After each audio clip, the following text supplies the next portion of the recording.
வணக்க மக்களே, வாழ்க வளமுடன். நல்லதை நினைப்போம், நல்லதே நடக்கட்டும். இந்த வீடியோ நம்ம எதை பற்றி பார்க்க போகிறோம் அப்படின்னா, கும்ப ராசியில் பிறந்தவர்கள் என்ன செய்ய வேண்டும், என்ன செய்யக்கூடாது. இன்னும் 7.5 சனியில் ஜென்மச்சனி காலம் போயிட்டு இருக்கு. கும்பராசிக்கு ஒரு விதமான பயத்தோடு வாழ்க்கையா அப்படிங்கிறது எல்லோருக்குமே சனி பகவானாலே பயப்படுறீங்க. எல்லோருமே பகவான் வந்துட்டார் அப்படின்னா ஒரு பயம். ரெண்டாவது ஒரு விஷயம் கும்பராசிக்கு இருக்கு, அதையும் நம்ம தெரிஞ்சுக்கிறோம். ஏன்னா 7.5 சனி மட்டும்தான் உங்களுக்கு பிரச்சனை இருக்கு, அந்த பிரச்சனை உள்ளவங்களுக்கு பிரச்சனை இருக்குன்னு அது கிடையாது. இன்னொரு விஷயமும் உங்களுடைய ராசிக்கு பதிவாயிருக்கு. அதையும் நம்ம இந்த வீடியோல முழுமையா நம்ம பார்க்க போறோம். கும்பராசி அன்பர்கள் ஆணாக இருந்தாலும் சரி, பெண்ணாக இருந்தாலும் சரி, இந்த வீடியோ பார்க்கும்போது எனக்கு பிரச்சனை இருக்கு, கஷ்டங்கள் இருக்கு, தடைகள் இருக்கு அப்படின்னா கண்டிப்பாக இந்த வீடியோ பார்த்ததுக்கு பிறகு உங்களுக்கான பிரச்சனை தீர்வு கண்டிப்பா கிடைக்கும். அதுல எந்த ஒரு மாற்றமும் இல்லை. ஏன் அப்படின்னா, இந்த கும்பராசி இருக்கு இல்லையா, கும்பராசியை பொறுத்த வரைக்கும் சனி பகவானுடைய சொந்த வீடு. சனி பகவான் ஆட்சி பெறக்கூடிய வீடு. சனி பகவான் யார்? அவர் திராசுல ஏன் உச்சம் பெறார்? துலா ராசியில தான் அவருக்கு உச்ச வீடு. சுக்கிர பகவானுடைய உச்ச வீடு, சுக்கிர பகவானுடைய ஆட்சி வீடு. ஆனா சனி பகவானுக்கு உச்ச வீடு. துலா ராசிக்கு அதுல ஒரு சின்ன இருக்கும், பார்த்துருப்பீங்க, திராச பிடிச்சபடியே இருக்கும், சமநிலையில். அப்போ சனி பகவானுக்கு நீதிமான், நீதிபதி அப்படின்னு அவருக்கு ஒரு பட்டம் உண்டு. சனி பகவான் தான் அதிக வருடங்களை எடுத்துக்கொள்ளக்கூடிய கிரகம். இப்ப குரு பகவானை பாருங்க, மற்ற கிரகங்கள்லாம் ராகுக்கெல்லாம் 1.5 ஆண்டு, குரு பகவான் 1 ஆண்டு, மற்றதெல்லாம் மாத கோள்கள். ஆனா சனி பகவானுக்கு மட்டும் ஏங்க அதிக வருடங்கள் வச்சாங்க? பிடிச்சா 7.5 வருடம், 2.5 வருடம். இப்ப நீங்க பாத்தீங்க அப்படின்னா, அந்த அஷ்டம சனி, அர்த்தாஷ்டம சனி, கண்டக சனி, இதெல்லாம் 2.5 ஆண்டு காலங்கள் இருக்கும். ஆனா ஒரு ஆளுக்கு கண்டக சனி வந்துச்சா பின்னாடியே 2.5 ஆண்டு அஷ்டம சனி காலமும் வரும். சனி பகவான் ஒரு ராசியை பிடிக்கிறார் என்றால் ரொம்ப பேர் நல்ல உயர்வான நிலைக்கு சென்று உள்ளார்கள். ரொம்ப பேரு, நானும் சமமாத்த சொல்றேன் பாருங்க. என்ன அப்படின்னா, உச்ச நிலைமையில இருந்தவர்களையும் கீழே பள்ளத்துக்கும் கொண்டு வந்திருக்கார். எப்பயுமே அதான் சொல்லுவாங்க, நம்ம ஒரு கட்டத்துல ஒரு அளவுக்கு ஒரு பகவான் ஒரு கிரகத்தாலேயோ நம்ம செஞ்ச புண்ணியத்தாலேயோ நம்ம ஒரு நல்ல நிலைமைக்கு வரும்போது பழைய நிலைமையில் இருந்த பழக்கத்தை மறக்க கூடாது. ரொம்ப பேர்லாம் பார்த்தீங்க அப்படின்னா நல்லா சகசமா பழகி இருப்பாங்க. ஒரு நேரங்கள் அவங்க படிச்ச படிப்புக்கு ஒரு வேலை கிடைச்சு நல்ல அந்தஸ்தா போயிட்டு இருக்கும்போது, கார்ல போகும்போது கண்ணு காணாம மாதிரி போறவங்க எல்லாம் ரொம்ப பேர் இருக்காங்க. ஒரு பந்தா தானா வந்துடும். ஆடம்பரமா செலவு பண்றதுலாம் சிலர்கள் இருக்கு. இப்படி மற்றவர்களை அவமதித்து செய்யக்கூடிய விஷயம். நான் எது என்ன சொல்றேன் அப்படின்னா, மற்றவர்களை குறைப்படுத்தி, நான் தான், என்கிட்ட தான் வசதி இருக்கு, நான் தான் இந்த அளவுக்கு செய்யணும், இந்த ஊர்ல நான் தான் ஒரு பேரு அப்படின்னு ஒரு கெத்தோடு மற்றவர்களை ஏழ்மைப்படுத்தி தாழ்மைப்படுத்தி தான் உயர்வானவன் என்பதை தனக்குள் அந்த கர்வத்தை வர வைத்து இருப்பவர்களுக்கும் சனி பகவான் வரும்போது தக்க பாடத்தை கொடுப்பார். சிலர் பத்திரிகையெல்லாம் எவ்வளவு நல்ல பணக்காரரா இருப்பார், வீடு வாசல்லாம் இருக்கும், எளிமையா இருப்பார், எல்லாத்தையும் அழகா பழகுவார், யாரையும் அலட்சியப்படுத்த மாட்டார். தம்பினா தம்பி, மாமானா மாமா, நண்பனா நண்பன். அந்த மாதிரி உள்ளவங்கள், நல்ல உள்ளம் படைத்தவர்களை சனி பகவான் வரும்போது என்றுமே உங்களுடைய தலைமுறை நல்லாவே இருக்கும். சரி, இப்ப சனி பகவானுடைய சொந்த வீடான கும்ப ராசியிலே சனி பகவான் இப்ப ஆட்சி நிலைமையில இருக்கார். அப்ப ஒரு ராசியில சனி பகவான் வரும்போது அதற்கு பேர் என்ன அப்படின்னா ஜென்மச்சனி. ஜென்மத்துல உட்கார்ந்து இருக்கார், ராசியில உட்கார்ந்து இருக்கார்.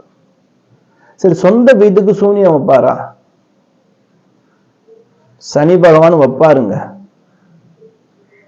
ஏன்னா சனி பகவானை பொறுத்த வரைக்கும் பெத்த பிள்ளை, மனைவி இதெல்லாம் பாரபட்சமே பார்க்க மாட்டார். சொந்த வீடா இருந்தாலும் அந்த இடத்தில் தவறு இருந்தால் அதற்கான தக்க பாடத்தை கொடுப்பார். ரொம்ப பேர் சொல்லியிருப்பாங்க, அவர் சொந்த வீடுங்க, சொந்த வீட்டத்துக்கு சூனிய வைக்க மாட்டாருங்க. ஆனா சனி பகவான் நீதிமானாச்சே. அவர் என்ன செய்வாரு, அந்த வீட்டுல ஒரு பிழை இருந்தாலும், அந்த வீட்டுல 3 நட்சத்திரங்கள் இருக்கு. கும்பராசியில 3 நட்சத்திரங்கள் பதிவாயிருக்கு. அவிட்ட நட்சத்திரம் 3-4 பாதங்களும் கும்பராசியில இருக்கும். சதய நட்சத்திரம் 1, 2, 3, 4 பாதங்களும் கும்பராசியில இருக்கும். பூரட்டாதி நட்சத்திரம் 3 பாதங்களும் கும்பராசியில இருக்கும். இப்படி 9 பாதங்களை கொண்டு கும்பராசியில இருக்கும்போது இந்த கும்பராசிக்குள்ள இந்த நட்சத்திர அன்பர்களும் இருப்பார்கள். ஆண் பெண் எல்லாருமே பிறந்திருப்பாங்க. இவர்கள் செய்த கர்மாவுக்கு ஏற்றவாறு அவர் பலன் கொடுப்பாருங்க.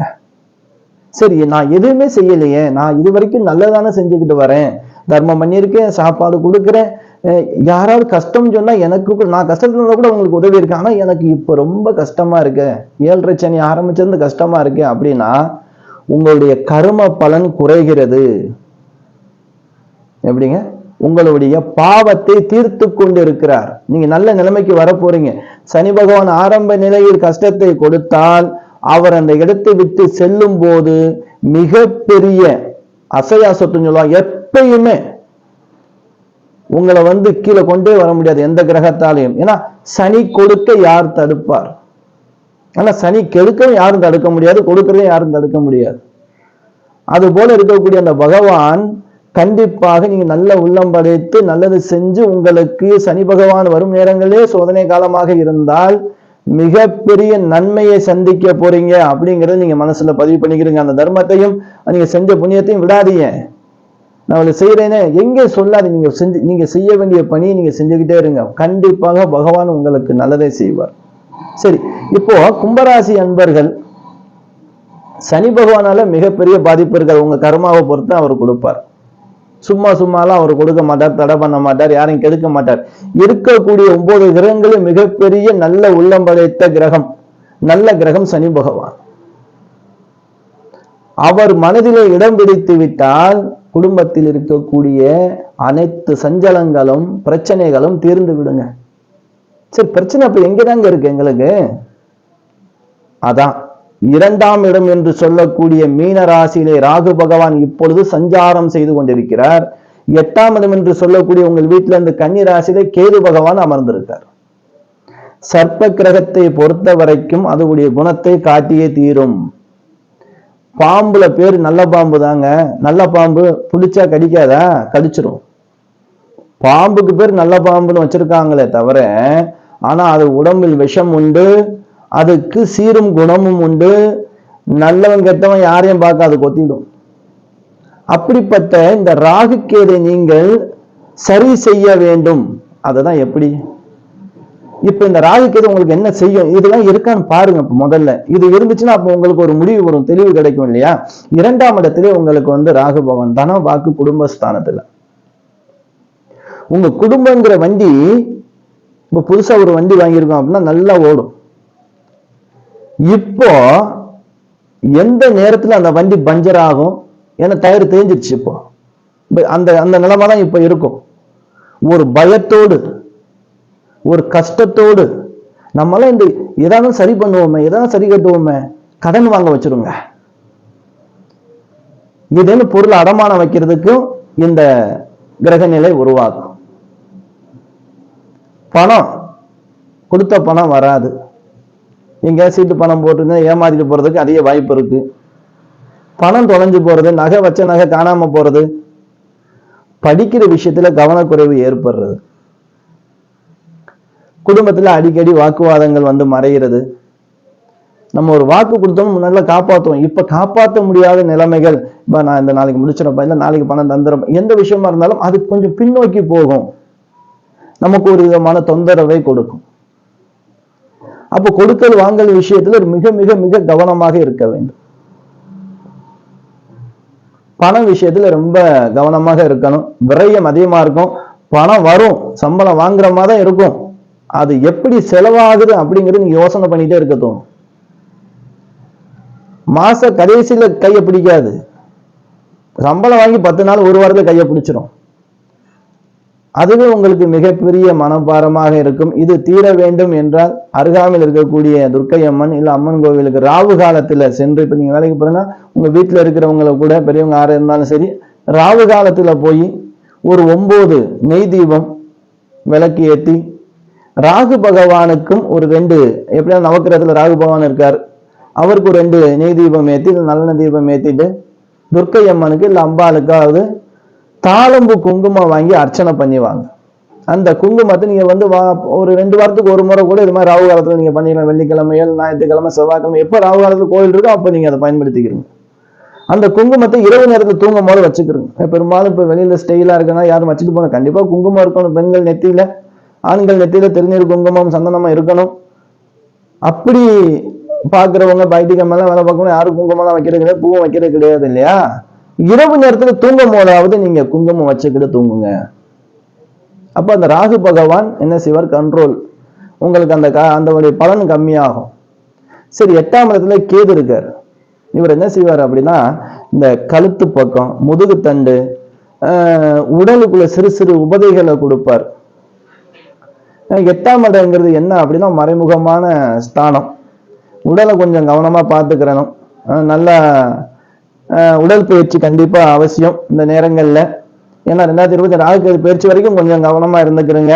பயப்பட தேவையில்லை. கண்டிப்பா கும்பராசி கொடி கட்டி பறக்கக்கூடிய ராசி, கோட்டையாளும் ராசி, மற்றவர்கள் மனதை கஷ்டப்படுத்தாமல் சந்தோஷப்படுத்தக்கூடிய ராசி. கும்பராசி அன்பர்களை போல் குணம் படைத்தவர்கள் யாருமே இல்லை. அதனால இங்க கலசத்தை வச்சான், புனித நீரை வச்சான். புண்ணியம் பண்ண ராசிங்க கும்பராசி அன்பர்களே. நீங்க ஒரு கும்பராசியில இந்த நட்சத்திரம் எங்க பிறந்திருந்தாலும் சரி, நீங்க புண்ணியம் பண்ணக்கூடிய ராசி. ஏன்னா அந்த கலசத்துல உள்ள நீரத்தின சுவாமிக்கே வந்து சம்பிரதாயம் கும்பாபிஷேகம் எல்லாம் பண்றா. எப்படிப்பட்ட புனிதமான ராசி. அப்ப நீங்க யாரு மனதையும் கலங்க வைக்க கூடாது, கஷ்டப்படுத்தக்கூடாது. அதிகமா நீங்க பேசும்போது தேவையில்லாத மனசை கஷ்டப்படுத்துற மாதிரி வார்த்தைகள் சொல்லிட வேணாம். ஏன்னா சிலருக்கு வந்து இந்த கும்பராசிக்காரவங்களை பார்த்தீங்க அப்படின்னா கோவம் வந்தா வாயில என்ன வருதுமே தெரியாது, அசிங்கமா பேசுறதுக்கு கூட வாய்ப்பு கொடுக்கும். அந்த நேரங்கள் அதை கண்ட்ரோல் பண்ணிக்கிறீங்க. ஏன்னா அந்த பேச்சு மற்றவரை எதிர் நிற்கக்கூடியவரை கண்கலங்க வைத்து விடக்கூடாது. நீங்க பேசுறது மற்றவங்களை கண்கலங்க வைக்க கூடாது. சரி, உங்களுக்கு என்ன தசாபுத்தி நடக்குதுன்னு ஒரு முறை நீங்க அதையும் பார்த்துக்கிறேன். இப்ப ராகு கேதுவுடைய தன்மைகள் கொஞ்சம் போயிட்டு இருக்கு. ஏன்னா இந்த கேது பகவான் செய்யறது என்ன அப்படின்னா நரம்பு சம்பந்தப்பட்டது, காலில் சின்ன சின்ன அடிபடுறது, இந்த மாதிரி ஏதாவது தோல்ல காயங்கள் ஏற்படுறது.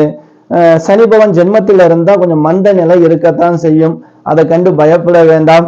கண்டிப்பாக சனிக்கிழமை அன்னைக்கணும் ஊனமுற்றவர்களுக்கு, அநாத ஆசிரமங்களுக்கு இந்த மாதிரி பார்த்துட்டு அவங்களுக்கு தான தர்மங்கள் கொடுத்துட்டு வாங்க. சனிக்கிழமை தயிர் சாதம் விநாயகர் பெருமானுக்கு நிவேதானம் பண்ணிட்டு அதுக்கப்புறம் வர்ற பக்தர்களுக்கெல்லாம் அந்த பிரசாதமா விநியோகம் பண்ணுங்க. பேரிச்சம்பழம் இருந்துச்சு அப்படின்னா அதை பேரிச்சம்பழம் ஆஞ்சநேயருக்கு வச்சுட்டு நிவேதானம் கொடுத்துட்டு அது வியாழக்கிழமையில சனிக்கிழமையில எடுத்துட்டு வர்ற பக்தர்களுக்கெல்லாம் அந்த பேரிச்சம்பழம் விநியோகம் பண்ணுங்க. கும்பராசி அன்பர்கள் சிறப்பாக வருவீர்கள் என்று சொல்லி அடுத்த வீடியோல கண்டிப்பா நம்ம வந்து ஒரு நல்ல வீடியோல சந்திக்கலாம். உங்களுடன் விடைபெற்றுக் கொள்கிறேன். ஈஸ்வரன் சீதாராம ஜோதிடர்.